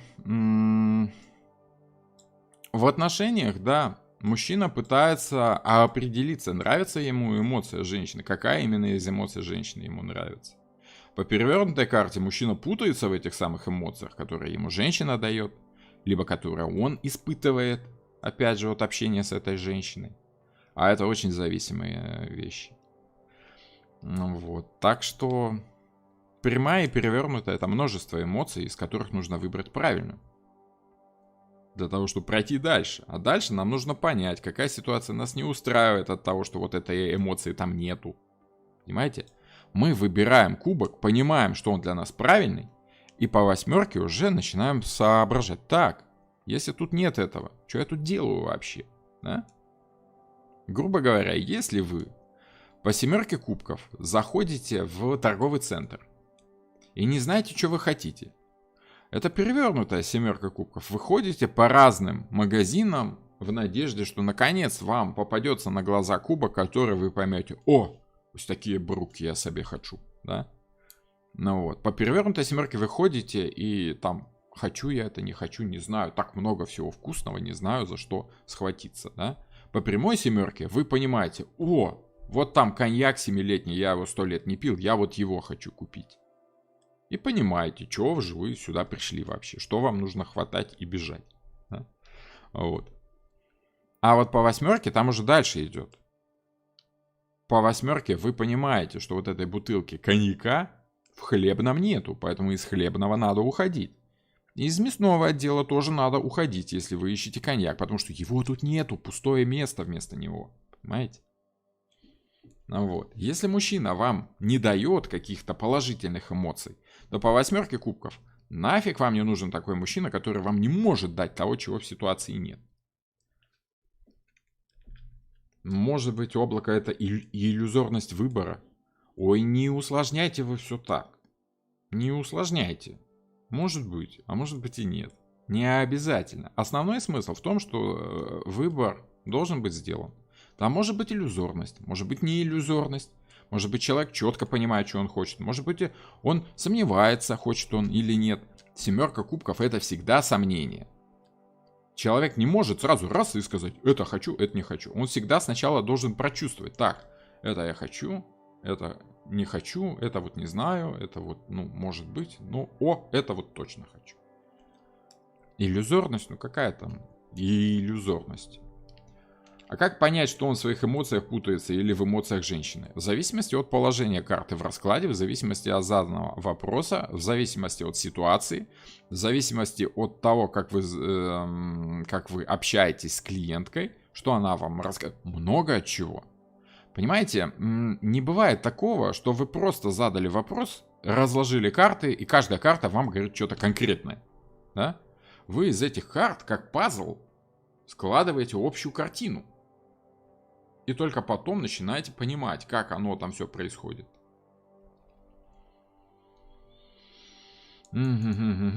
Здравствуйте, Роман. Екатерина, здравствуйте. Обожаю ваши лекции, вы лучшие, спасибо.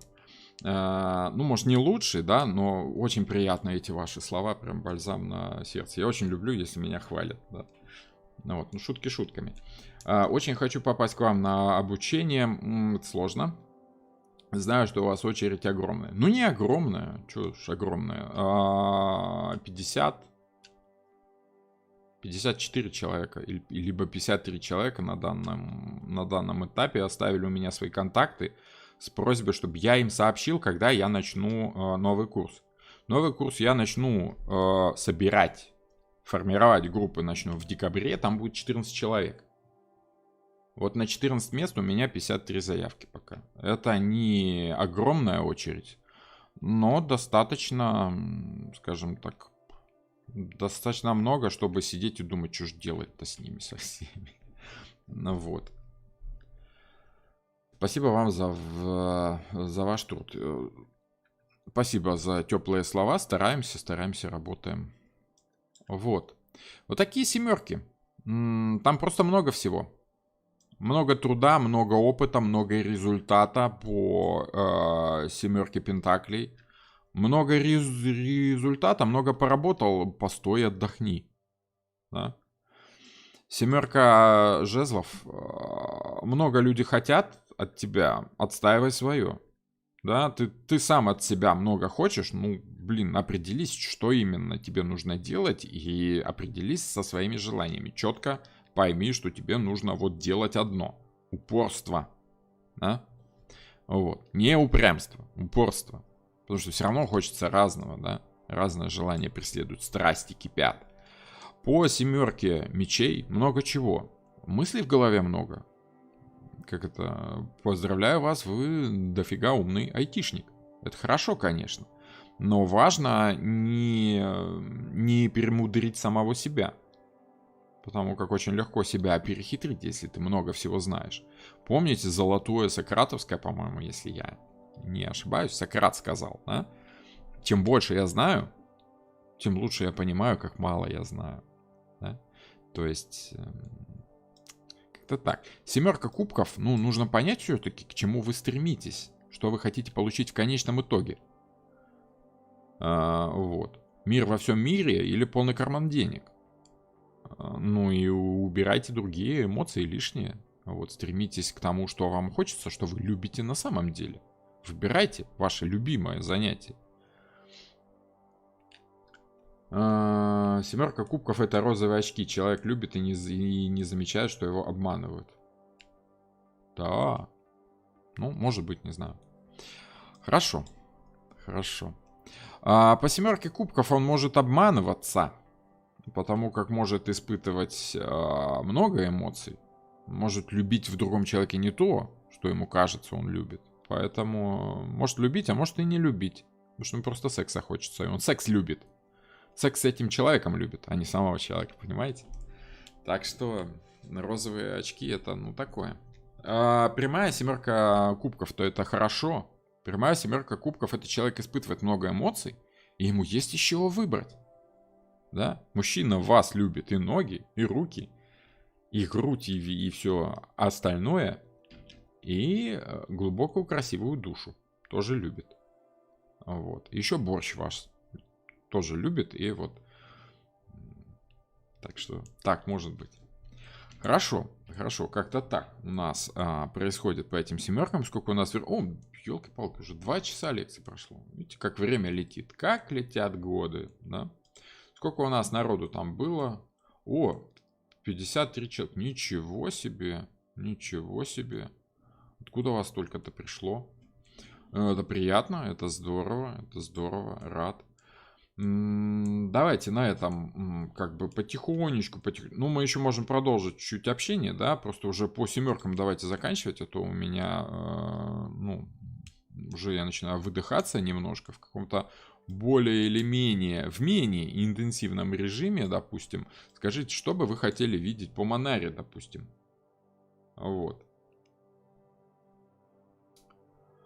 Галина, совершенно верно, об этом пишут во всех книгах по Таро. Окей, ну раз во всех книгах пишут, раз пишут, значит в самом деле, наверное. Хотя, конечно, если присмотреться, может быть это сучок, но... В большинстве книг по Таро, к сожалению, перелопачивают одни и те же значения, которые не дают глубины понимания карты. Да? Просто кому-то понравилось какое-то значение, он повторяет за другим автором. Обычно все сдирают у Уэйта, у Кроули, у Мазерса, у таких столпов великих. Сейчас у Бансхофа начали все сдирать подчистую. Берут как бы понятие, заворачивают в другие слова и типа вот то же самое значение, только так, да, под другим соусом. И люди, о, ну, смотрите, это тоже так пишет, да? Это очень удобный способ для написания книжек. Очень здорово. Берешь чужие значения, ставишь свои слова, синонимы, да, и хопа, у тебя книжка по Таро. Ты такой продаешь и радуешься. Удобно, удобно. В принципе, сейчас большинство книжек так пишется, да, поэтому... Книжки, конечно, надо читать по Таро, но я бы вам советовал все-таки придерживаться какой-то, с одной стороны, широты взглядов, с другой стороны, все-таки определиться со вкусами. Вот, мне, допустим, больше нравится Бансхоф. Он хоть и достаточно эмоциональный, но все-таки там какая-то логика присутствует относительная. Да? Опять же, старшие арканы у него так очень хорошо по большому мифу разобраны. Вот на начальном этапе изучения карт Таро Бансхоф заходит вообще идеально. У него простой и доступный язык. И он очень красиво писал. Вот. Роман, вы работаете с Ошо Дзен? Нет, не работаю. Я работаю с Уэйтом, потому что во Уэйте есть все, что нужно для работы. Да? Вот. Ошо Дзен это такое, как бы, это очень авторская колода, которая, в принципе, была создана для того, чтобы продавать ее. Вот. Но народу понравилось, и народ начинает на нее навешивать разные свои значения. Вот. Чем знаменита колода Ошо Дзен? Да, потому что знаменит, собственно, персонаж, связанный с этой колодой. Ошо все знают, поэтому все покупают Ошо Дзен Таро. Почему? Потому что, ну, думают, что если ты купишь Таро Ошо Дзен, тоже станешь таким умным, как Ошо. Да? Как-то так. Монару хочется с Азов, так как тема новая, колоду уже прикупили. Да колода-то да, колода на пике популярности еще пару лет назад прям вообще была. А азы, ну, азы-то вот они, азы я сейчас даю. Просто колода Монара, да, там такой скорее полуоракул практически, с астрологическими значениями. Да, я можно отдельно, в принципе, давать. Дадим. Что-нибудь придумаем, какие-то лекции, нарисуем вам. Тут люди уже просят, настойчиво просят какие-то платные курсы даже. Говорит, Роман, мы вам денег заплатим, только покажите, как с Монарой работать. Я уже даже как-то так задумываться начал, потому как очень уж соблазняют, но времени нету.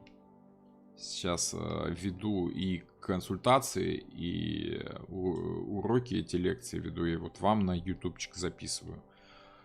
время бы найти для этой Монары. Так-то колода интересная, красивая. Там, вот мне как мужчине нравится. Хорошо, хорошо. Ну что, добренько. Давайте заканчивать. 2 с лишним часа мы с вами пообщались. Было очень приятно. Спасибо вам за ваши вопросы.